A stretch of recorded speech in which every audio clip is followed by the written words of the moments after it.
Well, a failed relationship can do more than give you a broken heart. There are several mental health issues that can arise and they need to be addressed so you can move past the trauma of the breakup. Now, we're joined by licensed professional counselor Keisha Simmons with more on risk factors, warning signs, and even addressing the trauma of a bad breakup.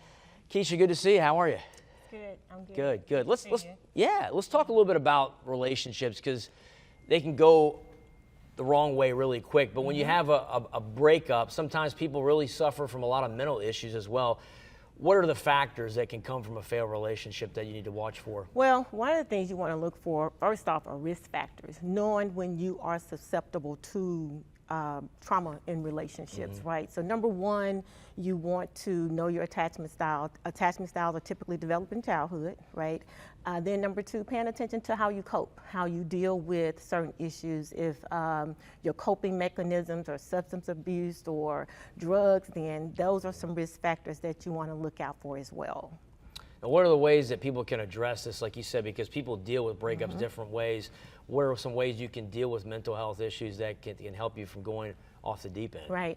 Well, one of the ways to deal with them, obviously, as a psychotherapist, I'm going to say go to counseling, right? Because counselors can not only give you an unbiased opinion, they can also offer you data-driven advice, right, on how to move forward and a different perspective, a different outlook. A lot of times we tend to lean toward families and friends, but sometimes they can be too close to the situation. So counseling, in this particular case, I definitely recommend that you go to counseling.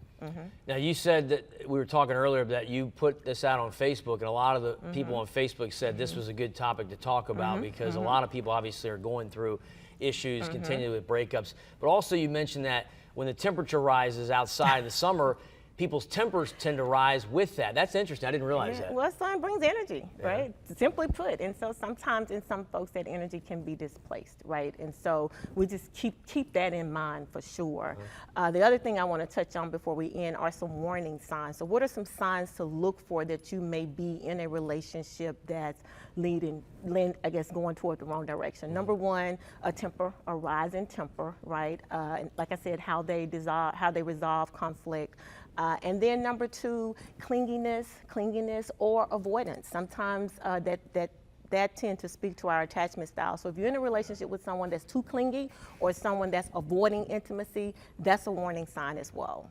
It's a really touchy subject, and because humans are built for relationships, yet if it doesn't work right, then it can cause a lot more issues than help. Right, and that's why counseling is so important, to help you balance what's going on with you so that you can have healthy relationships. And you don't want it to get to the next level because then you have domestic violence issues and it's a whole new ball of wax. Oh yeah, now we got a whole new, a whole new problem. So with counseling, you can hopefully prevent that from getting to that stage. Yeah, absolutely. You learn how to form healthy relationships and healthier attachments, but most importantly, how to resolve conflict when the relationship doesn't work.